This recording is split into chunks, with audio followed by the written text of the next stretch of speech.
Hey kids, welcome to our little Grizzo TV. Long ago, in a busy city with narrow streets and tall, crowded houses, there lived two young women who were artists. Their names were Sue and Johnsy. Sue came from Maine, a cold place in the north where the forest grew thick and green. She was strong, cheerful, and always ready to laugh. Johnsy, whose full name was Joanna, was from California, where the sun was warm and the skies were blue. She was quiet, gentle, and dreamy. Her heart was soft, and her eyes often looked far away, as if she was searching for something invisible. The two girls met in the big city of New York. They became friends because they both loved painting. That piece is truly remarkable. Yeah. The brushwork, the colors, it just speaks to me. Yes, it captures such a unique... And wanted to become great artists. Soon, they decided to live together in a tiny studio apartment in Greenwich Village. This whole block just has such a great vibe. I know! It's so cute! A neighborhood full of artists, writers, and dreamers.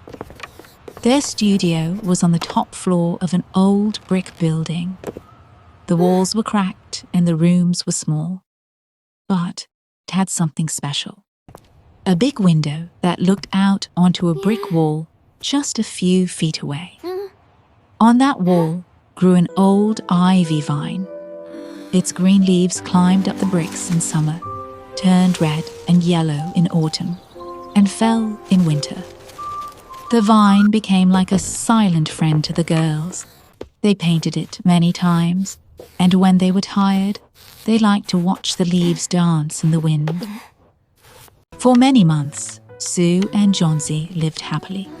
They painted, shared their dreams, and comforted each other. But one November, something happened that changed their lives. That November was cold, dark, and stormy. The city was full of sickness. A terrible illness called pneumonia spread through the streets like a thief in the night. One day, Johnsy fell ill. Her cheeks grew pale, her eyes lost their sparkle, and she lay still in bed. A doctor came, examined her, and shook his head. She has 1 chance in 10. She has made up her mind that she will not get well. If a patient does not want to live, medicine cannot help much. Her thoughts are pulling her down. Sue's heart ached. She sat beside Johnsy's bed, holding her hand. Don't worry, you will be well again. Just rest, and I'll take care of you. But Johnsy only turned her face toward the window. Outside, the ivy vine clung to the brick wall, its leaves shaking in the cold wind. Most of the leaves had already fallen, for winter was near. Only a few clung stubbornly to the vine. Johnsy whispered, When the last leaf falls, I will go too. Sue gasped. Johnsy, don't talk like that. The vine has nothing to do with your life. But Johnsy whispered again. When the last leaf falls, I shall go too. I will die when the vine's last leaf drops. Sue tried everything to cheer her up. She read stories, sang songs, and brought her favorite magazines.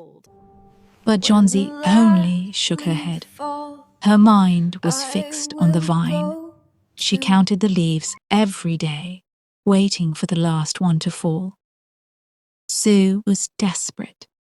She worked hard on her drawings, for she had to sell them to buy food and medicine. One afternoon, Sue went downstairs to the ground floor of the building.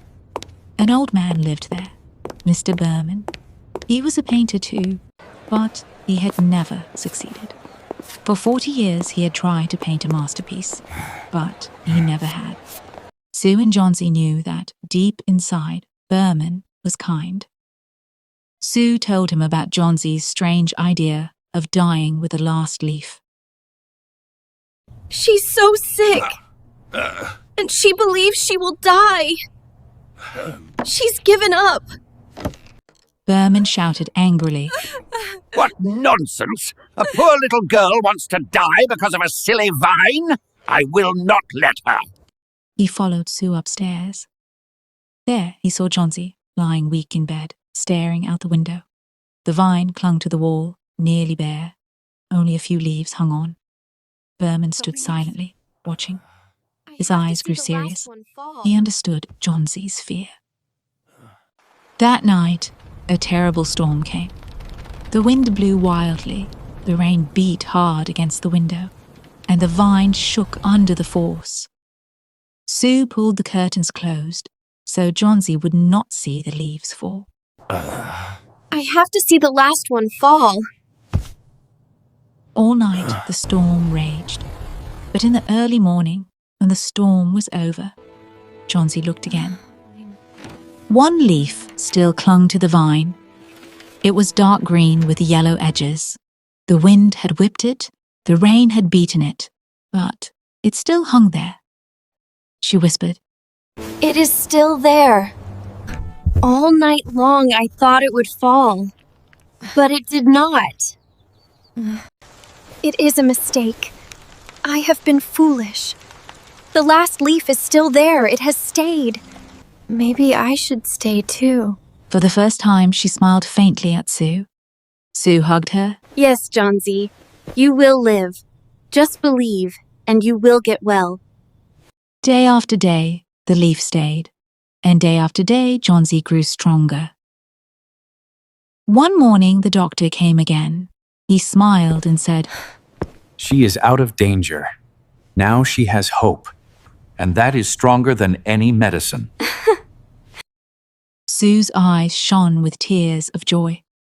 Later that day, Sue came to Johnsy's bed, her face sad. Johnsy, I must tell you something.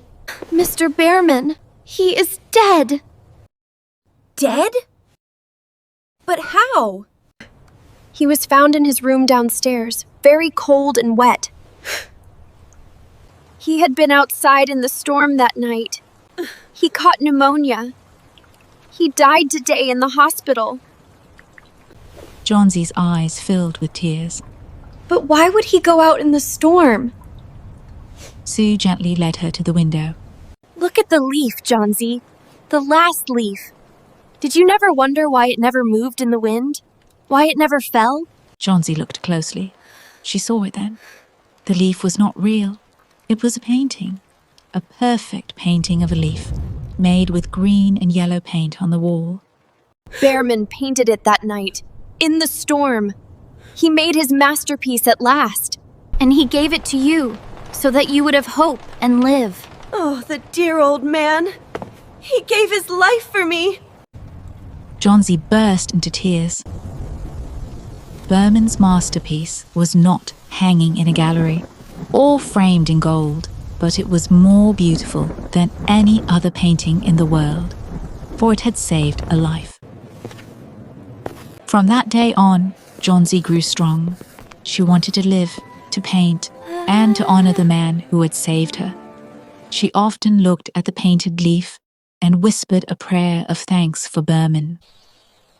And so, in the little neighborhood of Greenwich Village, the story of Last Leaf was told again and again.